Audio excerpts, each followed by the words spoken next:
Howdy, welcome to another episode of Gear to Die For. Today we're going to be talking about how to choose the best winter glove for longevity and warmth.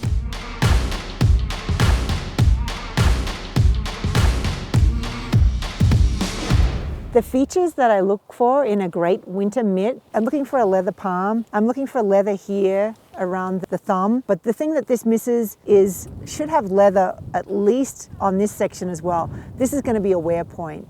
The other thing I'm looking for is the wrist strap. When you're backcountry skiing or even on the mountain at a resort, you tend to have to take your gloves off and on, and it just means you're not going to lose them or you're not dropping them in the snow. And the other thing I look for is this strap here, which is going to keep you warmer, but also when I'm backcountry touring and my hands get too warm, I slip my hand like this and I've got my liner gloves on or not, and I've got my poles in my hand and I'm going uphill like that, and it just means my hands get cold and I can take them off easily and put them back on. This is also a nice little feature that you can clip it onto your pack like that. Now I'm going to just show you some gloves that didn't really make the cut.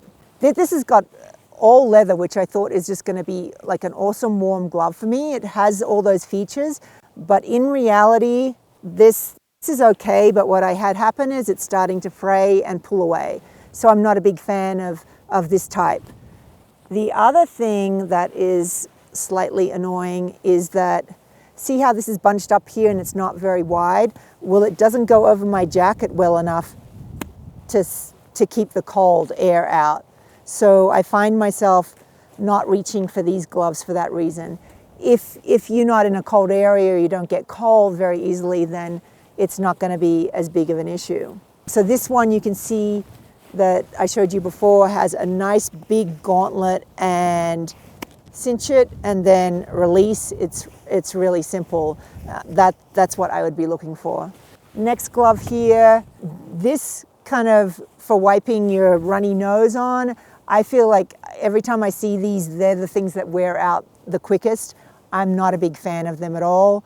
This glove does not have any leather. They don't really cinch up around here. This is not really wide enough. I can get my hand in there, but when I've got liner gloves on, they're hard to get off. It's going to be a wear point here. It's going to be wear points here.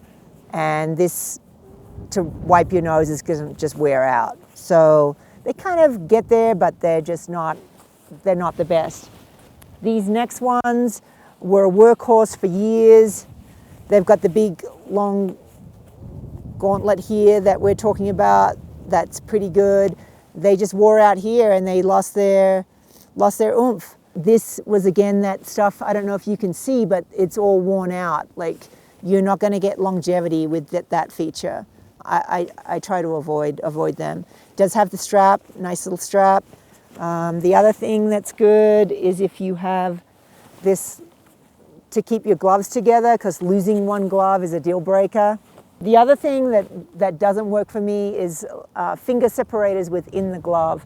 If you like to wear liner gloves like I do, it takes up extra space, and then it becomes difficult to put the liner glove inside the glove that you're using. These gloves actually have a separator in there, and they do make it a little bit tricky for getting a liner glove in. Not a deal breaker if it's just one finger, but if it was all fingers, that would be a deal breaker for me. So, really, if you get cold hands like me, I stick with the mitts. I look for the features that I mentioned. With the leather is long wearing, and the big gauntlet, and the strap is great as well. For a decent winter glove, you're going to expect to pay $100 or more. That's just how it is. But if you look for those features that I talked about, then hopefully you'll get a lot of years out of your gloves. Enjoy, and see you next time on Gear to Die For.